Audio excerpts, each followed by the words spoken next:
On a rainy evening in the heart of the city, a young nurse named Sarah stood outside a little cafe, her hands trembling not from the cold, but from the weight of her reality. Her uniform still smelled faintly of antiseptic, her shoes were soaked from rushing through puddles, and in her pocket lay her last $5. Life had been cruel lately, crushing her beneath endless hospital shifts, mounting bills, and the gnawing loneliness of someone who had given everything to care for others, but had no one to care for her. She almost turned away from the cafe door, afraid that spending the little money she had left on a simple drink might be foolish. But tonight was different. Tonight she had agreed to meet someone she had only spoken to online. A blind date she was both nervous and desperate to believe could be real. As she pushed open the cafe door, warmth and the sweet aroma of coffee wrapped around her like a fragile embrace. Sarah hesitated at the counter, staring at the glowing menu, her mind calculating every cent. Her hand brushed the $5 bill, and she told herself quietly, "It's just one drink. Maybe this is the start of something better." She ordered the cheapest latte she could find, sliding her only cash across the counter with a smile that masked her exhaustion. Taking her seat by the window, she waited, her heart pounding with the uncertainty of meeting a stranger when she herself felt so broken. Minutes later, the door swung open, and in walked a tall man in a navy coat, confident yet approachable, his eyes scanning the cafe until they landed on her. His name was Daniel, and Sarah noticed how his smile seemed to carry warmth, though she couldn't shake the thought that she didn't belong in his world. They exchanged greetings, awkward at first, but soon the conversation flowed with surprising ease.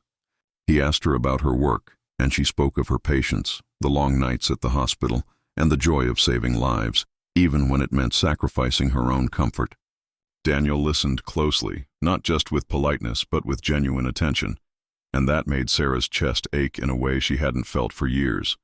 But underneath her laughter, Sarah was fighting a storm. She kept thinking about how she had walked into this cafe with nothing but her last $5, how her rent was due, how her younger brother still relied on her support, and how one small setback could shatter her fragile balance. She never mentioned it, afraid of pity, afraid of looking weak, so she kept the conversation light. What she didn't know was that Daniel was not just her date. He was the CEO of the very cafe they sat in, a man who had built his success through quiet perseverance, but who carried his own scars of loneliness and the burden of trust. As the evening unfolded, Sarah excused herself for a moment, leaving her worn-out phone on the table. A notification lit up the screen, and though Daniel didn't mean to pry, he noticed the message. A reminder for overdue bills and an urgent text from her brother asking if she could send a little money for groceries.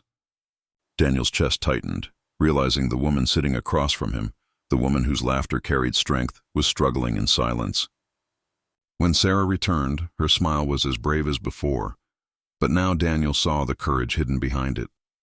The date ended warmly, with promises to meet again, but Sarah left the cafe with a bittersweet ache.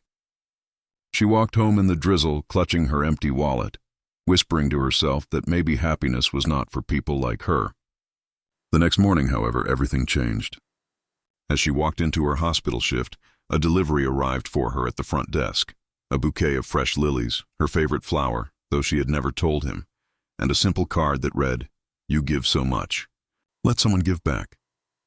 Inside was also a voucher for a year of free meals and drinks at the cafe. At first Sarah was overwhelmed, confused, and even ashamed. But when Daniel appeared later that evening, waiting for her outside the hospital, she couldn't hold back her tears. He told her who he really was, that he was the CEO of the cafe, that he had seen her strength and wanted to be part of her world, not out of pity, but out of admiration. Sarah hesitated, her pride warring with her longing, but Daniel's sincerity broke through her walls.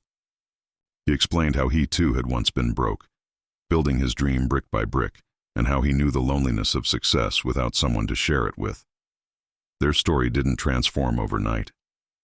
Sarah still faced long shifts, still struggled with her brother's needs, and Daniel still bore the weight of leading a company. But together they found balance. He supported her quietly, never taking away her independence but always standing by her side. She reminded him of humility, of the value of kindness, and of the simple power of love that doesn't measure wealth.